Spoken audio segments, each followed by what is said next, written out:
So hello and welcome to my YouTube channel. आज हम लोग क्लास 6 ज्योग्राफी का chapter number first the earth in the solar system के last part पे हैं। ये पार्ट इस चैप्टर का फोर्थ पार्ट होने वाला है। इससे पहले 3 पार्ट में वीडियो पहले ही अपलोडेड है, जिसको आप चैनल पे चेक कर सकते हैं या फिर डिस्क्रिप्शन में मैं उसका लिंक दे दूँगी। तो बात कर लेते हैं हम लोग आगे के टॉपिक के बारे में। तो हम लोग स्टार्ट करते हैं मून से। मून क्या है? Our earth has only one satellite that is moon. हमारे अर्थ के पास सिर्फ एक ही सैटेलाइट है जिसका नाम है moon. Its diameter is 1/4 that of earth. जो मून का डायमीटर है वो अर्थ के डायमीटर का 1/4 यानी कि 1/4 है। It appears so big because it is nearest to our planet then other celestial body. ये 1/4 है हमारी अर्थ का, तब भी हमें इतना बड़ा इसलिए दिखता है क्योंकि ये सबसे पास सेलेस्टियल बॉडीज़ हैं हमारे अर्थ से।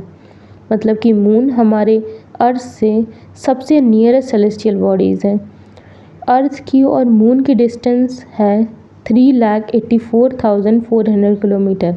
It is about 3,84,400 kilometre away from us. तो बात हमने कर ली कि मून एक अर्थ की सैटेलाइट है। तो हम लोग जान लेते हैं कि सैटेलाइट क्या होती हैं। सैटेलाइट भी 2 टाइप्स की होती हैं, एक नेचुरल और एक ह्यूमन मेड और अब मैन मेड सैटेलाइट। तो हम लोग देख लेते हैं कि सैटेलाइट क्या होती हैं। A satellite is a celestial bodies that moves around the planet in the same way has a planet move around the sun. जैसे कि एक प्लैनेट जो है वो सन के अराउंड रिवॉल्व करता है, सन के अराउंड घूमता है, सेम उसी तरीके से एक सैटेलाइट एक प्लैनेट के अराउंड घूमती है। जैसे अगर हम लोग बात कर ले अर्थ के बारे में, तो अर्थ के अराउंड मून घूमता है, मून रिवॉल्व करता है अर्थ के अराउंड, तो हम उसे एक सैटेलाइट कहेंगे। मून हमारे अर्थ की एक नेचुरल सैटेलाइट है। हम लोग बात कर लेते हैं कि ह्यूमन मेड सैटेलाइट्स क्या होती हैं। Human made satellite is an artificial bodies. ये एक आर्टिफिशियल बॉडी होती है। It is design by a scientist to gather information about the universe और for the communication.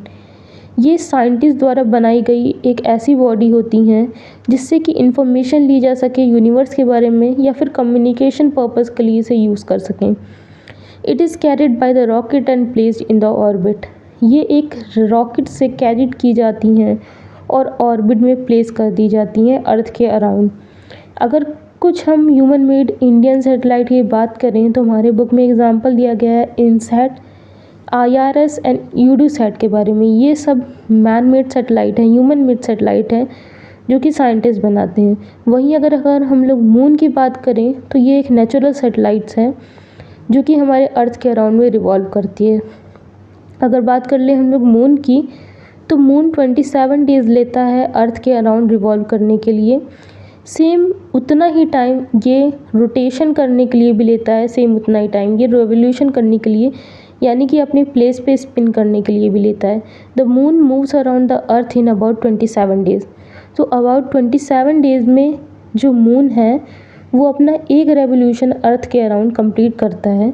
It takes exactly the same time to complete a one spin. वो अपनी place पे rotation करने के लिए भी सेम 27 डेज़ ही लेता है। यही रिज़ल्ट है कि हमें एक टाइम पे मून की एक ही फेज़ दिखती है, क्योंकि वो 27 डेज़ में रोटेशन भी करता है और 27 डेज़ में रेवोल्यूशन भी करता है। The moon does not have a condition favourable for life. तो मून पे कोई रह नहीं सकता क्योंकि वहाँ की कंडीशन ऐसी नहीं है। अगर हम लोग बात कर ले अर्थ की, तो अर्थ के पास तो वाटर भी है, एयर भी है। अगर एयर है तो ऑक्सीजन भी है जिससे हम लोग ब्रीथ कर सकते हैं, सांस ले सकते हैं। मून पे ये सब कंडीशन नहीं है। It has neither water nor air. It has a mountain plain depression on its surface. अगर हम लोग मून के सरफेस की बात करें तो मून के सरफेस पे कहीं कहीं तो माउंटेन है, कहीं कहीं डिप्रेशन है यानी गड्ढे हैं, कुछ सरफेस मून की प्लेन भी है। तो इस मारे जब हम लोग मून को देखते हैं तो वो कहीं पर हम लोग को ब्लैक स्पॉट्स दिखते हैं जो कि और कुछ नहीं डिप्रेशन है या हॉलो सरफेस है मून का। कुछ कुछ सरफेस मून का प्लेन भी है, कुछ कुछ सब सरफेस हॉलो भी है, कहीं कहीं माउंटेन भी हैं। अब हम लोग नेक्स्ट बात कर लेते हैं एस्टेरॉइड्स की। एस्टेरॉइड्स क्या होते हैं? Apart from the star, planets and satellite, they are the numerous tiny body which moves around the sun. These are called asteroids. Asteroid moon के अराउंड जो ऑब्जेक्ट घूमते हैं उन्हें हम एस्टेरॉइड्स कहते हैं। They are in the orbit between Mars and Jupiter. ये मार्स और जुपिटर के बीच के ऑर्बिट में घूमते हैं। तो अगर हम लोग बात कर ले एस्टेरॉइड्स की, तो ये मार्स और जुपिटर के बीच में ऑर्बिट में टाइनी ऑब्जेक्ट हैं जो कि रिवॉल्व करते हैं।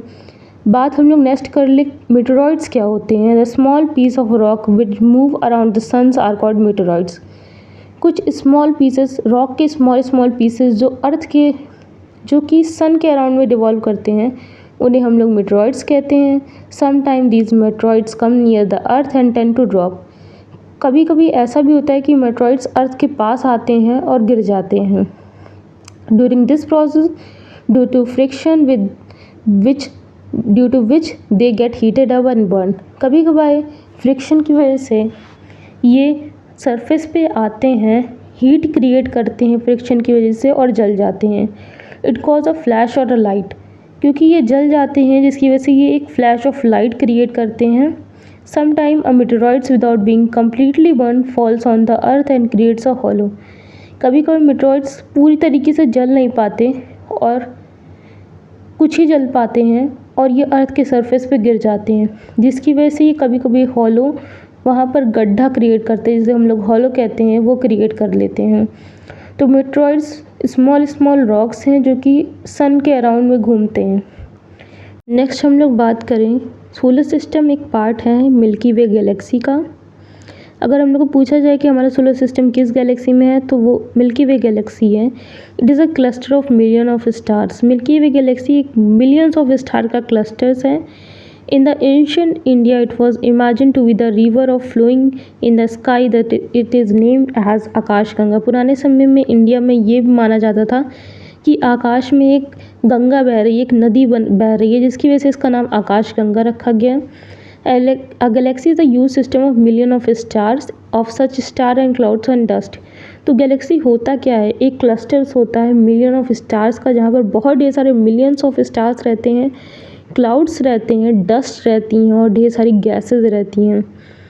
There are the million of such galaxy that makes the universe. तो एक यूनिवर्स बनाने के लिए बहुत ढेर सारी गैलेक्सी रहती हैं जो साथ में मिलती हैं, तो पूरा एक यूनिवर्स बनता है।